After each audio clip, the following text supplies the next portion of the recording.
residents in Virginia will be able to do right up until the 5th of November. Meanwhile, in Georgia, a significant change in how ballots are counted may impact the election in November. Georgia's election board officials approved a rule that requires counties to hand count all ballots the night of or the day following the presidential election, something county officials say is physically impossible. Now, advocates of the procedure, who are reported to be supporters of Donald Trump, say it is an effort to prevent fraud and other irregularities, making the vote counting process more secure and transparent. Many are concerned, though, that hand counting ballots could delay the certification of Georgia's electoral vote, which could be key in determining who will win the presidency. Remember, in 2020, President Biden won the state's 16 electoral votes by fewer than 12,000 votes out of the 5 million votes cast. And we can talk about this now with Georgia State Representative Saira Draper, a Democrat. Representative Draper, great to have you with us on BBC News tonight. Thank you so much for joining us. Tell us, first of all, what you think of this measure that has been approved.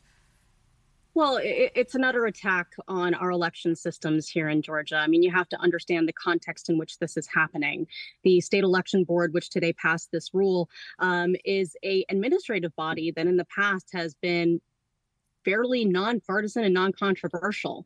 But in the last several months, a MAGA right-wing bloc has taken control of the state election board and has tried to use it as a vehicle to weaponize the election administration process, making voting harder in Georgia. So I do have to ask you about what the board here says, because it says this is about ensuring the accuracy of the vote, especially in such a tight election. And we remember in 2020, of course, after that vote, we saw former President Trump challenging the results despite no proof of fraud there.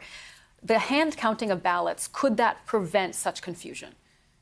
Well, look, I mean, you have to look at the fact that there has been no proof of any kind of widespread fraud here in Georgia. So it's really a solution in search of a problem that they are advocating for. But beyond that, which I think really exposes the true intentions behind this rule, is the fact that election official after election official came and testified today and said, your rules are actually going to make the results less accurate. You are going to make the rules less reliable if you implement these rules so soon, so close to election day. So it really betrays the intentions when they're saying one thing, but their rules actually do the opposite. Yeah, important to note that the Republican Secretary of State, Brad Raffensperger, also opposed these moves. His counsel sent a letter saying that they might be illegal and would be dangerous so close to the vote, as you said. But do you see this measure then being challenged? Well, let me back up there. I mean, this is the board's own attorney, a member of their party, who is telling them that this rule is untethered from statute and likely the exact kind of rule that would be deemed illegal in a court. So, yes, I absolutely foresee this being challenged in court. I foresee a positive result from that challenge. But that doesn't change the fact that this is going to cause chaos in our elections, right? When the county election officials don't know what the rule is, when they can't rely on what the rule is going to be, they have to keep changing the trainings. They have to keep changing what they're doing to keep in step with the ever-changing rules. And that is problematic. Representative Draper, looking at the bigger picture here, as we said, Georgia is going to be a very close race in November. Are you concerned about the integrity of the election in Georgia? No, I'm not. I mean, in 2020, we had a very big election. There was audit after audit, and it showed over and over again that our elections were free and fair. There are people who have repeated the narrative over and over again and without evidence that there was fraud in that election. And those are the same people who are advocating for these 11th hour rules.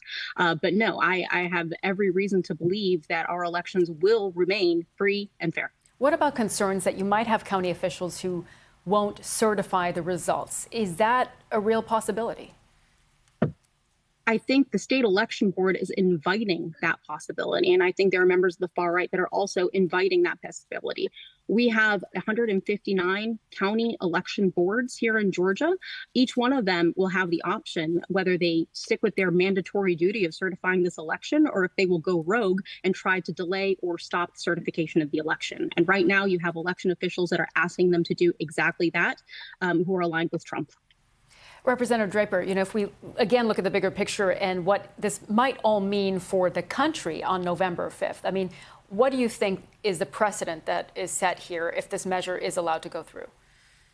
Look, I think there are a lot of people, there are a lot of guardrails in place to prevent this from going off the rails. I think there's going to be bad actors. There are going to be people pushing for local election offices not to certify the elections. But we also have a lot of folks on both sides of the aisle that believe in our institutions, that believe in democracy, and believe in our elections here in Georgia that are going to be pushing back. And I have every faith that they're going to be victorious at the end of the day. All right, Representative Draper, thank you so much for joining us tonight on BBC News. Thank you so much.